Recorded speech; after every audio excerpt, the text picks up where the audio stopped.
Gold trusted gold buyers మీరు తాకట్టు పెట్టిన బంగారాన్ని విడిపించి ఈ రోజు ఉన్న మార్కెట్ ధరకు కొనబడును.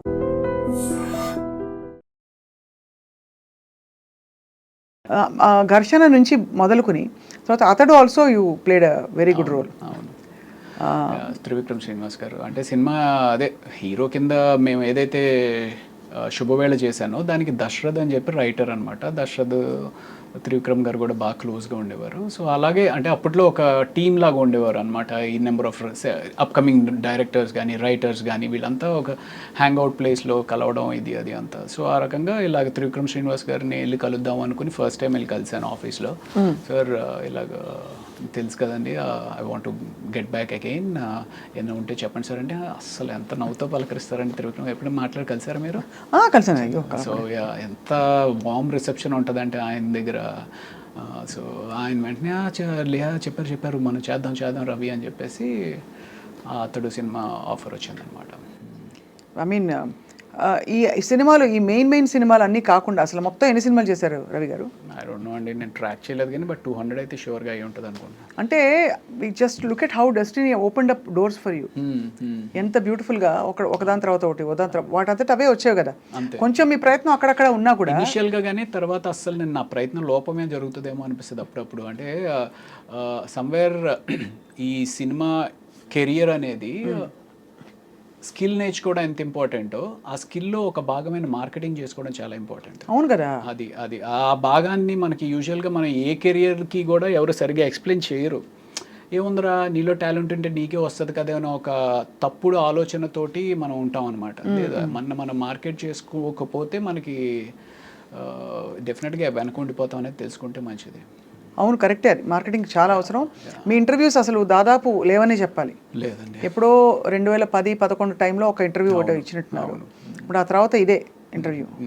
నాకంటే అదే మన గురించి చెప్పుకోనేది అంత ఏముంది అనిపిస్తుంది. ఒకటి, రెండు, ఐ మీన్ ఇప్పుడు దానికి తోడు తమ్నెయిల్స్ మరీ దారుణంగా పెట్టేస్తారు. మనం ఒకటి మాట్లాడితే ఒకటి పెడతా ఉంటారు. ఆ తమ్నెయిల్స్ చూసి భయం వేస్తూ ఉంటుంది. అన్ని యూట్యూబ్ ఇంటర్వ్యూస్ ఎక్కువైపోయినాయి. ఇప్పుడు అదే మా వాళ్ళు పెడతారు ఎలాగో.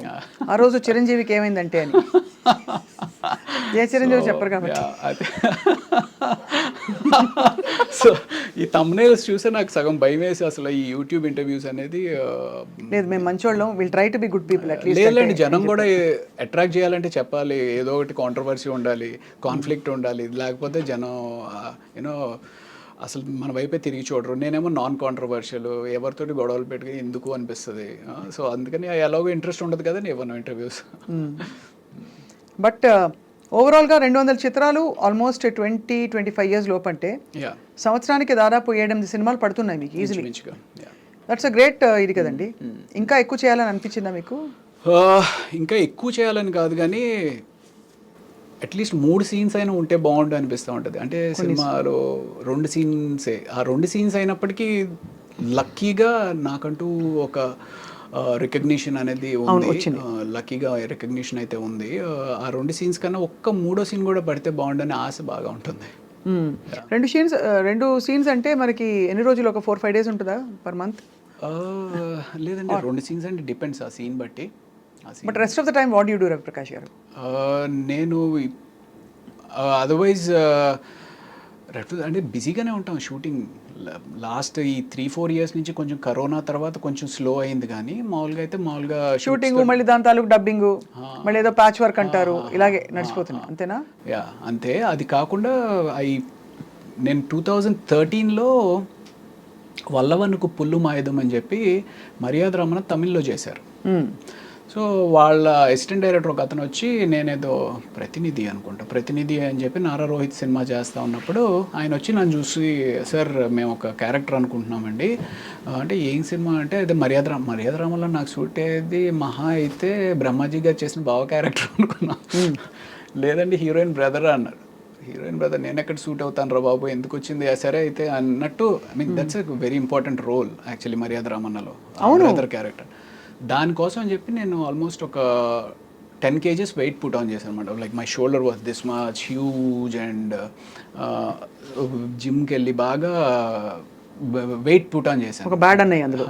బ్యాడ్ అన్నయ్య కింద వెయిట్ పుట్ ఆన్ చేసిన తర్వాత ఆ వెయిట్ తగ్గించడం కోసం ఎలాగా అనుకుంటూ జిమ్లో ఎంత చేస్తాము, ఎంత జాగింగ్ చేస్తాము బోర్ కొట్టి ఐ స్టార్టెడ్ ప్లేయింగ్ టెన్నిస్ అనమాట. ఓహో.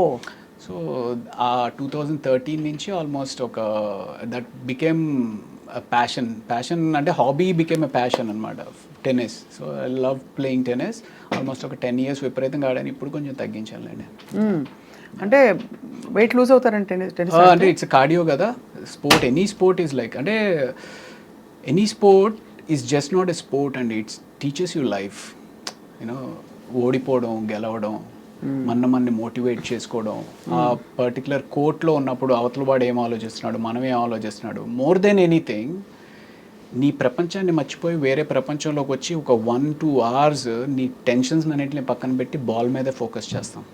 That's a wonderful meditation actually. Correct, that's true. Yeah. ఒక చాలా కీలక విషయం రవి గారు, మీరు బీయింగ్ ఎ డాక్టర్ మీకు అదనంగా you will have a certain aura.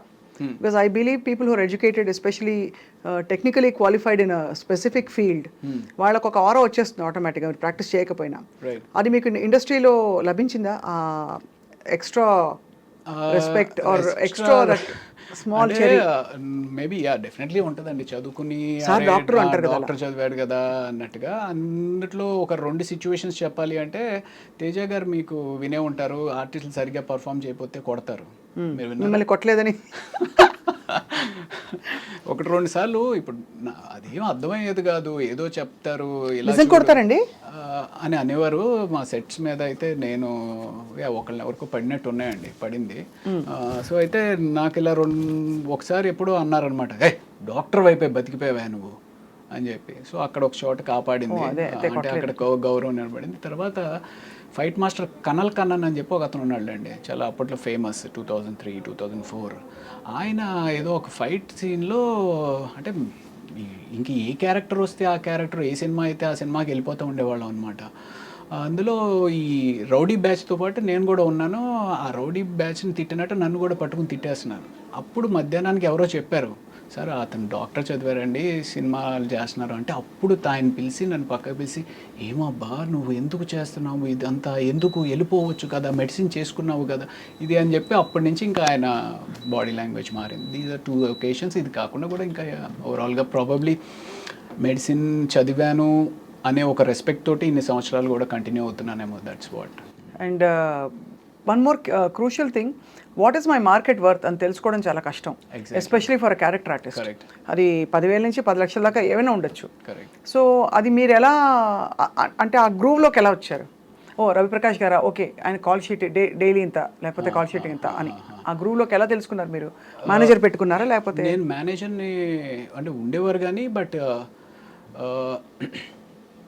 probably you should tell me what I'm worth. Seriously, I mean, what impression do you get when? అలా కాదు అంటే, అలా కదండి. నేను I asked you seriously because ఇది ఒక సెల్ఫ్ డిస్కవరీ.